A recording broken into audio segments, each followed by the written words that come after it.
Hello YouTube, Jeremy here. I'm not in the garage today, it's a bit cold out, but I did want to finally do a video on the Thinkware X1000 dash cam. Finally had enough time to look at some video, play with the Thinkware dash cam software, and I must say I'm actually pretty impressed with how it looks, the features that you can do with it, and the front camera, back camera, things of that sort. So I'm going to go ahead and show a couple different shots, whether as far as the daytime driving, nighttime. I had an event with a trailer to kind of give you guys an idea as far as what that looks like. But this would be on my 22 Ford Maverick, the X1000 dash cam. So here we go. All right, so we have the SD card from the dash cam. Go ahead and just put that on the side of my laptop here. And you have this program, it's called Thinkware Dash Cam Viewer. So all you're gonna do is open that up, hit yes. I already have mine open, so I'm just gonna launch that. I got a few video clips on the side here I wanna go ahead and show you guys. So the features that we have now on the dash cam that I have installed in my Ford Maverick, it's going to have the front camera and also the rear facing. So just kind of show you a brief overview of this software. I'm pretty impressed with it.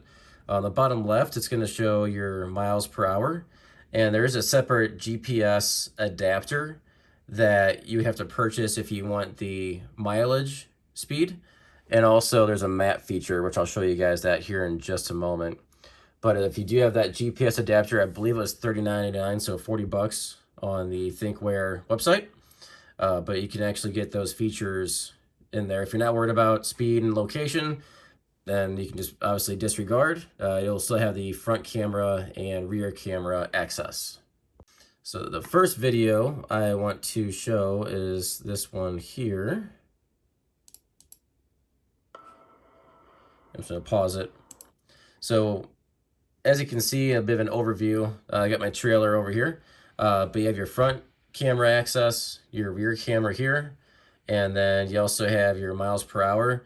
When I was actually looking at my overall speed on the speedometer itself, it was within about 1 mile per hour, so it's very, very close. I think I was probably 1 mile per hour behind, but again, I'm not going to complain about that. It's not like it was a difference of 5 or 10 or anything like that.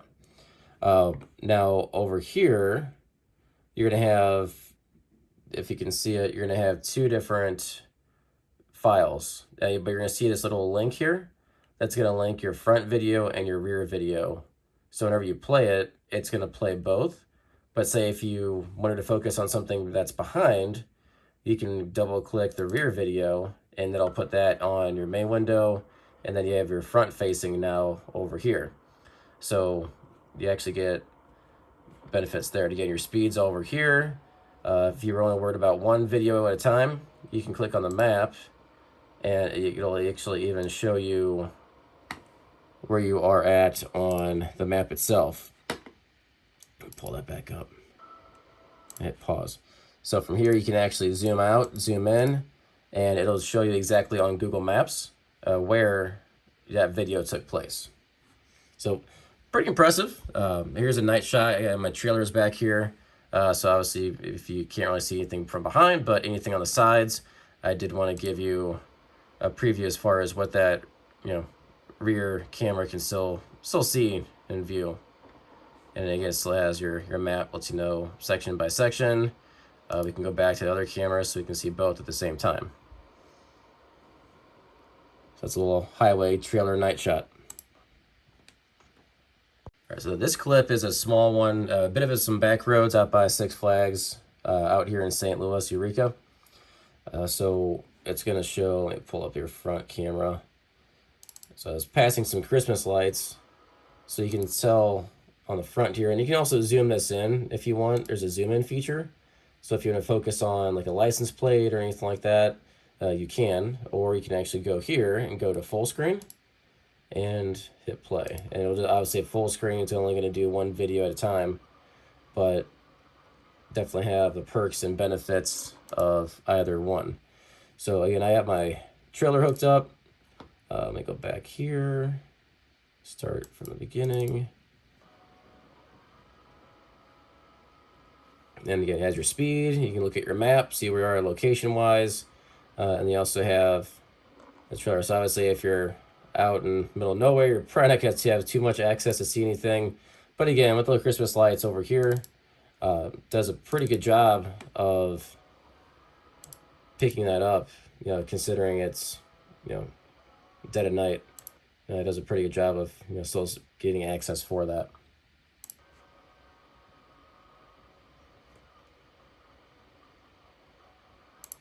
And I do like how you can flip-flop, or if you just want to get one file only, you can actually, save that file, send it to, insurance if you need to make a claim, or, whatever you need to do there. All right, here's this daytime shot on the highway, right by the arch here in St. Louis. Again, it's nice and HD. You can have the microphone on as far as seeing the volume, hearing the volume rather. So you can always have access to that. But yeah, overall, yeah, very, very impressed. Again, at miles per hour. And so if you're at a dead stoplight and somebody hits you, obviously this will kind of solidify that, hey, you were at 0 miles per hour. This was an accident. It wasn't my fault. So definitely covers kind of obviously both sides of the vehicle at all times. So I'm just going to let this one play out. And again, map feature, if you want to know exactly where you're going, where you're headed. And you can pause it up to the second. And you can zoom in quite a bit also. So it really pinpoints your location. And the nice thing about this too is that you're not going to have to worry about draining your phone. This is one main reason why I went with this particular model, the X1000. Because of the fact that your GPS, your speed, all of that is saved on that SD card. So it doesn't have to constantly rely on your phone to do your speed, your location, anything like that. So therefore, it's going to really save your phone as far as from overheating, your battery life. In my Ford Maverick, I already have it already synced up to my Apple CarPlay, so it's already doing my GPS for my driving, my music, conversations. It's already doing enough as it is, and this way it frees all that up and it makes everything nice and smooth here. But yeah, I've been very impressed. Even the highway signs and the speed and everything, as you can see, everything is nice and clear.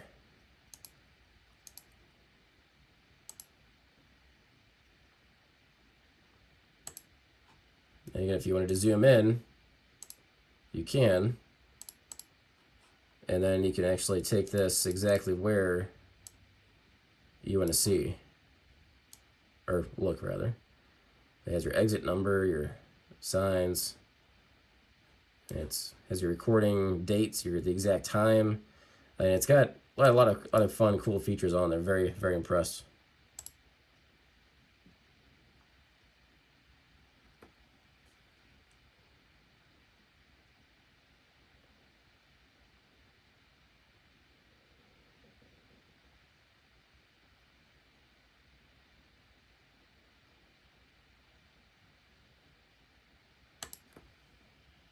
All right, and then you'd have to show you the same thing over and over, but there's me getting on the on-ramp from the hardware store, just going back to the house.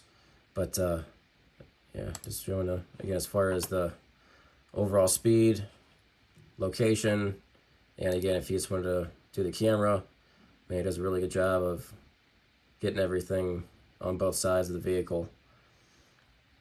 But yeah, very happy with it. No problems at all.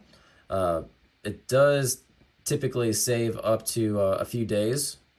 So if there is an event, the only thing I would advise is to just make sure you pop out that SD card, save it before it may re-record over it, as far as a few days after or a week later. So obviously if there's an accident, you're going to pull that out and save it right away. But if there's anything that might be questionable, or anything as far as the clip itself that you may want to save for a later time, just make sure you do that, and then make sure it'll save. There is a feature called manual recording, so that's typically not overridden. So whenever you actually hit the screen on your X1000, you'll see a record button that you can tap on the screen itself, and that actually puts it in a separate folder.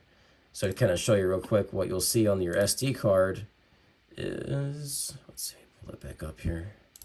Here you go. So this is whenever you pull out your SD card, this is what you're going to see on your file. So you have driving shock. So if it records a hit or a bump, it's going to automatically record that. You can do continuous driving or just time lapse, if you will. There's that manual recording I was just telling you about. And then you also have parking. So if it detects motion, it'll actually record that. And then same thing if it's parked and you close the door, somebody door dings you, backs up to you, it'll actually record parking shock mode as well. All right, here's just a small clip. Shows 0 to 60, but yeah, this is me just going on the Onramp. I just want to see at nighttime how clear everything would look. Windshield was a little dirty at this point. I think there was some bugs, but yeah, overall, here's just a small video of kind of just flooring it down and whatnot. And anytime you hear that beep, that doo-doo, that's going to be that shock I was just telling you about.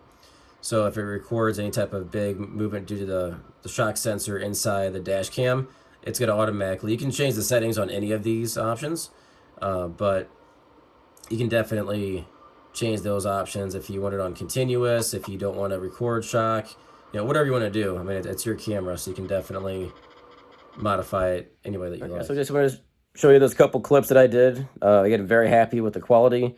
Yeah, I like to make sure that in case for my business purposes that I'm covered. So that's why if you not necessarily worried about the speed and location, disregard getting that GPS accessory. But if you're just worried about video front and back, just buying the standard X1000 kit is pretty awesome. So no problems at all. No issues thus far. I've had it for a few weeks now and it's been working great. It even has a feature on there too. So if you can enable it, disable it. But it does have, similar to the Ford Maverick 360 feature you can buy or add on to your truck, if you will. It even has a feature on there, so on the screen it'll be black, but if you're driving down the road, and it'll actually automatically detect if you're in or outside your lane.